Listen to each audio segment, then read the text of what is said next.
Ito yung ating kalamansi. Lagyan natin. Ano? Nabuo yung mga bunga. Pantay-pantay po yan mga ka-farmer. Lagyan ko. Tingnan nyo. Oh, pantay-pantay yan. Meron po yan halos. So ayun. Ngayon, tatabunan na natin yan. Ganyan ang discard.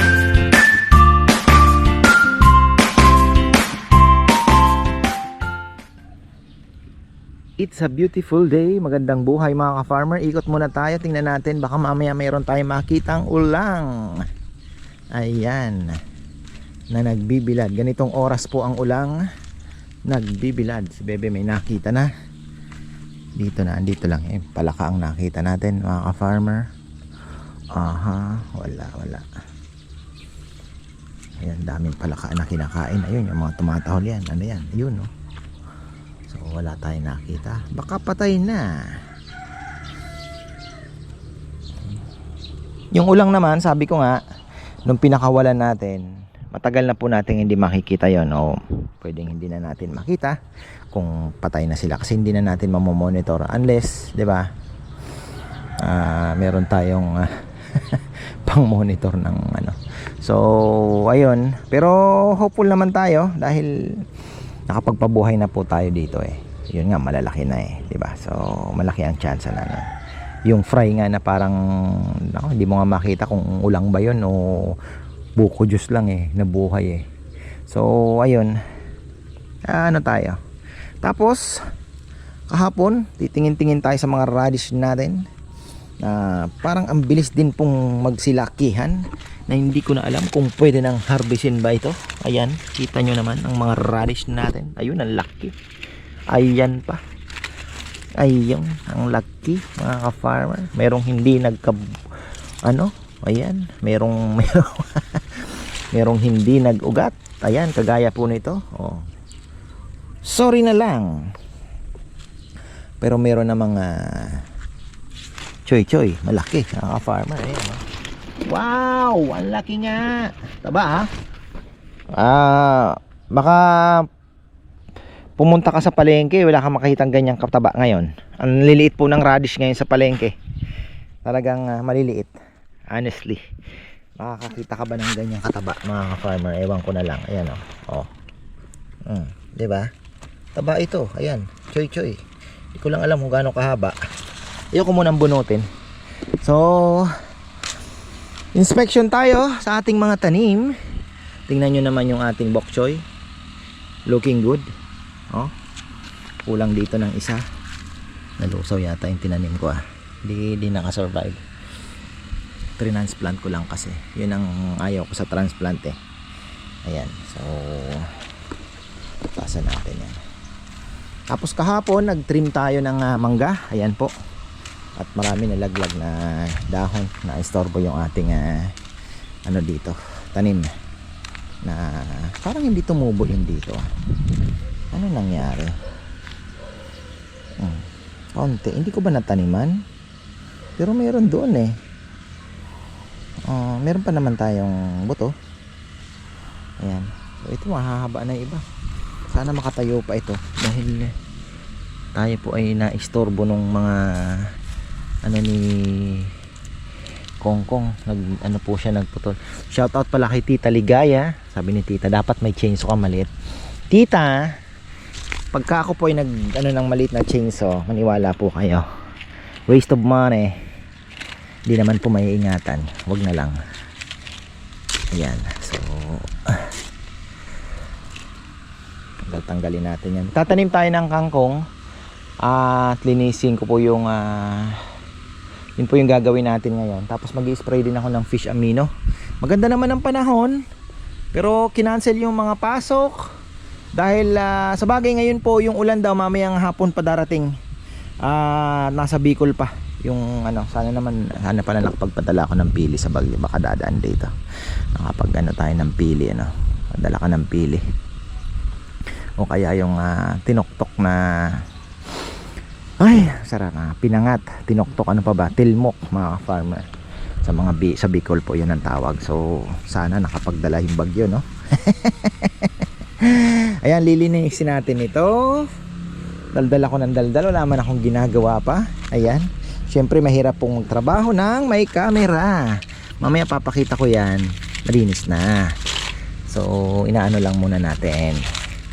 So yung iba hindi gumanda, papalitan natin yung mga dadalhin ko yung aking seeds mga ka-farmer. Ayan. Kangkong, radish, at ano ba? Ayun lang muna. Oh. Talbos ng kamote, napakaganda. Gusto ko nga kahapon sana mag ano lang, gisa-gisa lang muna. Pero hagisan ko uli ito ng ng pataba. Kasi para laging mataba ang ating talbos ng kamote. Mga ka-farmer. Sarap. Ang sarap talaga. Ayan oh. Tatakam na ba kayo? Ako gusto ko nito. Gigisa lang ako ng bawang. Mga pagka ganito po kasing gulay ang ginagamit kong oil, syempre social lang konti. Extra virgin olive oil. So konti lang naman. Tapos bawang, pipitikan mo ng bawang. And then si mama kasi pag nagluto nito, ganun lang, di putol mo lang. Ako ganito lang ang putol ko. Hindi ko nahihimayin yan. Sila kasi pag kumuha yan, sasama pa yung mga dahon. Pero ako hanggang dyan lang. May sabaka ako eh. May secret po kasi dyan sa talbos. So, yan. Di, kukunin mo, puro ganyan lang. Pagka okay na yung bawang, mabango na, ilubog mo. Tapos may halo ka na ng konting water nun. Konti lang, mga 4 tablespoons. Igay mo. Tapos konting seasoning lang mga ka-farmer. Kaya kung yung gusto nyo, salt lang pwede na. So takpan nyo na yung kaserola ninyo or wok. Then pagka medyo luto na ng konti, i-flip nyo na lang ng isang flip pa. Tapos ayun na. Pwede nyo nang kainin, papakin. Dati nga naalala ko nung nagda-diet pa ako nang din. Ito, kinakain ko po ng hilaw. Ginagawa kong salad. Oh, diba? So, ayan yung ating mga talong. Ang lalaki ng dahon. Grabe. Ayan, oh. Kita nyo. Na-sprayan na din yan. At ayan, namumulaklak na. At ayun nga, ito yung ating fertilizer na hindi pa nalulusaw. Iba talaga pag nakabaon. So, ayan, pwede nating gugupit-gupitin natin ito. May mayroon kang konting kalaban na. So ayan, bilog po ito mga ka-farmer, kakaiba. Ayan oh, sili. Oh, ang dami nating sili. Mahal ng sili. Na-jackpot natin ang sili kasi gagawa ata ng chili sauce si Bebe. Ayun, dami din po sa kabila. Tinamaan natin yung sili na 500 ang kilo. Na may sili tayo. Yun naman ang kinaganda. Laki talaga, parang pamaypay. Yung mga dahon po ng ating talong. Ayan mga ka-farmer, nakapagdilig na tayo sa mga orchids. Actually kahapon ko pa po ito tinimpla. Kaya lang sabi ko uulan, kaya hindi ko na muna inilagay.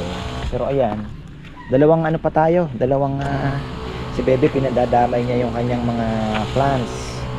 Ayan, pag tayo po ay kinain, ayan grabe yung uod. Ito yung ating bonsai mulberry. Oh. Kanyang mga bogis. Okay na yan. Yun. Oh, nako po. Baka magtitinola yata si kabila. Marami po ang binabaril na lang nila yung mga manok. Hindi mahuli kasi mahirap nga naman manghuli. Kaya lang, kailangan magilitan agad yan para at least yung blood makalabas din. Ayun. Sprayan na natin tong ampalaya natin. Marami pa po tayong itatanim. Abangan po ninyo. Ilalagay ko na rin po sa kabilang channel kasi pag natapos-tapos po yung mga project, kami po ay kumakain na. Pahinga muna natin. What is this? Ano to ah? Parang itlog. Ipot. Ipot lang ng ibon siguro. Ano mo na, mahirap yan. Yan.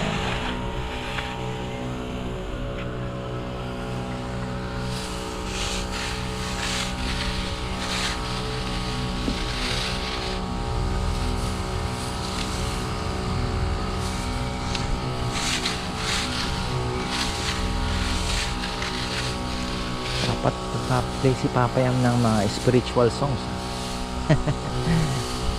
Ganda nga naman yun.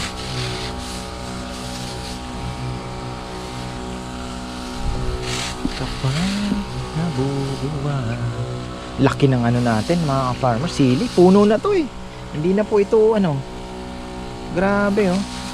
Ito po ang isa sa mga sikreto. Syempre, huwag po kayo mawawala ng fish amino acid. Pag kayo ay magga-gardening, napakalaking tulong yan. Maniwala po kayo sa akin. I-search nyo na lang kung ayaw nyo maniwala kung ano yung benefits na nagagawa. Foliar fertilizer, pwede nyo din pong idilig, pero ako kasi more on sa dahon. Kasi pag sa dahon po, kahit every other day kayo mag-spray, ako kasi halos yun everyday ko pagka tinatama-tamaan ko na lang, kasi makakukuha niya po agad, nakukuha niya agad yung nutrients na kailangan. Maganda yan, meron ka ng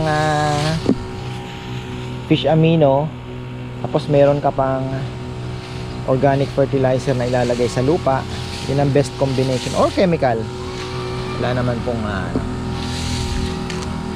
parehas lang yan.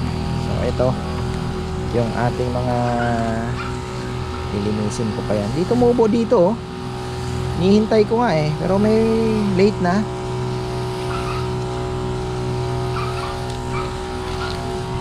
Basa naman yung lupa, so ano lang tayo.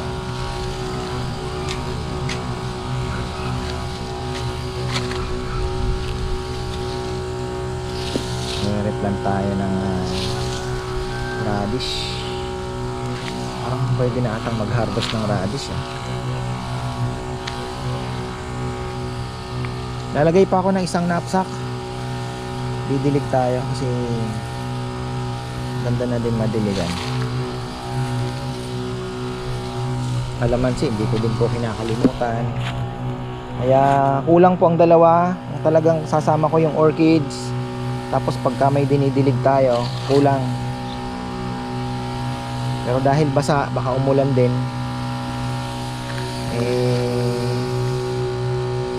serve as fertilizer lang po tayo muna. Yan. Fertilizer lang natin. Masisip-sip siya. You know, bok choy.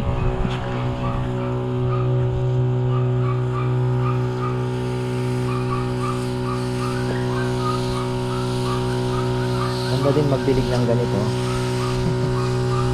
Diba? Ganyan lang. Uy, wala na. Sinasabi ko. Wala na.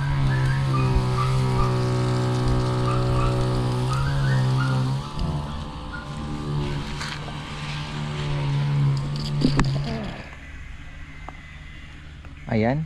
Kapag ano na po tayo. Pero kulang pa. Ulitin natin dito. Meron pa tayong sobra Ito na po yung pechay. Kaya lang parang masyadong manipis ba yung nilagay ko, or hindi pa tumubo yung iba kasi inulan to parang natabunan. Medyo malalim ko kasi yung ginawa kong kanal. So tingnan na lang natin. Pero yung mustasa okay na. Dami ang natapon Dito pa po tinatanggal.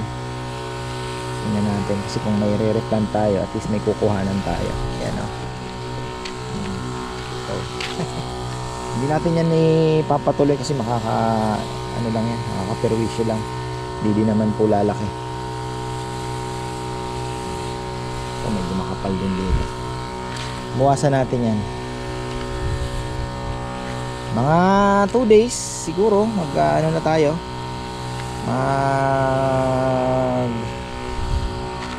Tatabon na po tayo. Ito wala tong lagyan lang natin para dagdag din. Fertilizer din naman yan eh. So, pero meron tayong 2 sakong ilalagay. Kangkong pa rin po ilalagay natin dito kasi kahit papano mabilis ibenta. Yung mga bata kapag benta 30 pesos isang tali, pwede na, diba? Malay mo pagdating ng panahon yun doon tingnan natin kung ano pang pwede natin itanim dyan.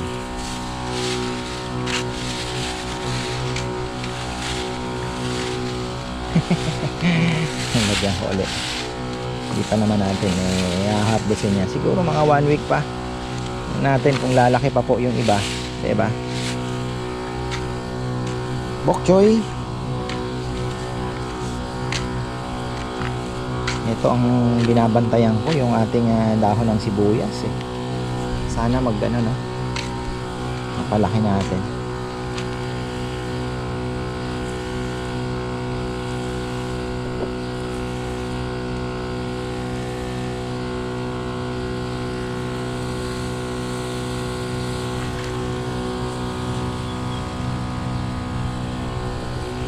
Ako, belated happy birthday na ba? Ate Mer? Ayan. Ate Mer Malyari. Alam ko, August kayo eh. Ayan, belated happy birthday na yata. Ayan, pasensya na. Nabisi tayo. Alam ko, August ka eh, 20 plus. So, ayan, belated happy birthday po kay Ate Mer. Ayan. Sana itong ating magka-click din. Yung mga tinanim ko dito, hindi ko po alam kung ano na ang nangyari. Hindi ko kasi alam ang itsura. Ayan, meron namang mga tumubo. Sana tumayo pa yung mga natumba.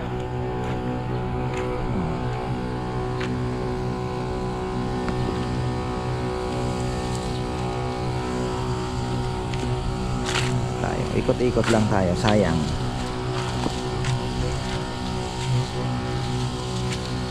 May pitik po kasing insecticide dito kaya hindi ko na inikutan yung talbos. Baka kakainin na natin yan eh. Harvest tayo. Tinitikan ko ng konting top kill to para yung mga ito, gaya po nito, pang-uod, yung mga itlog dyan sa lupa, papatay natin. Ito yung ating kalamansi, ganyan natin. Nabuo yung mga bunga.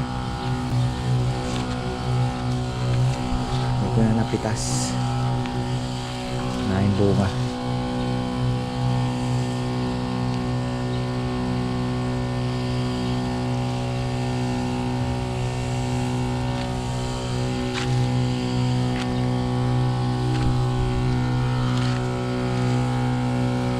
Bok choy kasi din takaw din sa uod yan.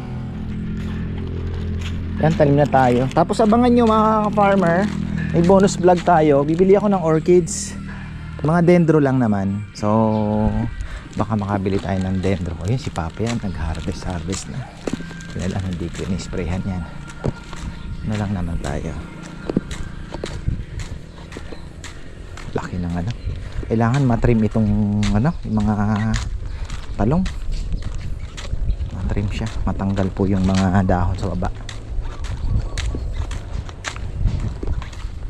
Saan mo lalagay, Papaya? May dalang buro Si?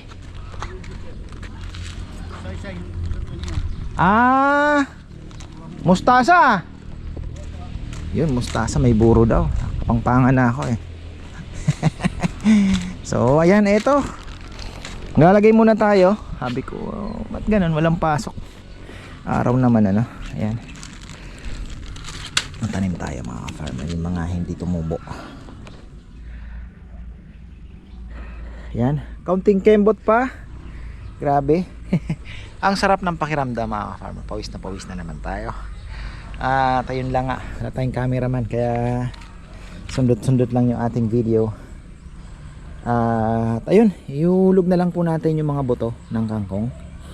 At ayun nga sana, kasi pakita ko po sa inyo yung kangkong na, pero ngayon hindi na po, kahit marami po tayong kangkong, hindi na tayo dahil nagbebenta tayo ng weekend. So yung mga pang talbos-talbos, pang ano, talagang yung pang personal lang po. Kahit yung mga boys kahapon kumuha po sila ng talbos ng kamote. Sabi ni Papa Yam, dami pa rin kahit kumuha si Nanel, sabi niya. So ayun, eto, wala na oh. Rumble na. Gusto ko na nga din sanang palitan. Tingnan nyo, hindi natin inisprayan mga farmer. Pangit na din ano. Yun yung sinasabi ko. Oh, tingnan nyo oh. Yung kabila meron din. Ewan ko, sana nakuha natin sa spray. Dahil pangit, di ba? Kakainin nyo ganyan. So baka palitan na natin to. Bukas, patanggal na natin kay Kongkong. Meron naman tayong parating na panggulay lang naman. Ayan. Ano ba to? Aphids? Parang aphids eh. Hindi po to ano eh. Ayan oh. Search natin to sa ano, sa Google kung anong ano nito. Pwede tong aphids. Ayan oh. Tingnan nyo. Hindi naman siya aphids nga siguro. Para siyang powder na nagbuo-buo eh.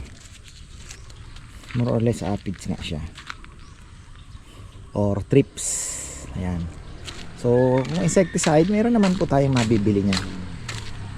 Ito nga, gusto ko pang ayusin din. Lumalaki na yung mga bok choy natin. Kaya lang, ayoko na pong lagyan uli. Bungi-bungi lang yan. Hintayin lang natin lumaki at makain itong mga tutubo na lalaki. Kasi, mabawasan natin at halagyan natin ng Carabao manure para mas tumaba mga farmer. Kasi ito puro ano to, halos uling ang linagay nila dito, yung mga pinag-ulingan na ano, ito pang next week may mga kalaban din ng konti. So yan ang ano, pag tag-ulan talaga mahirap itong pechay, hindi natin alam kaya manipis lang po ito dahil mahirap kalaban ang uod.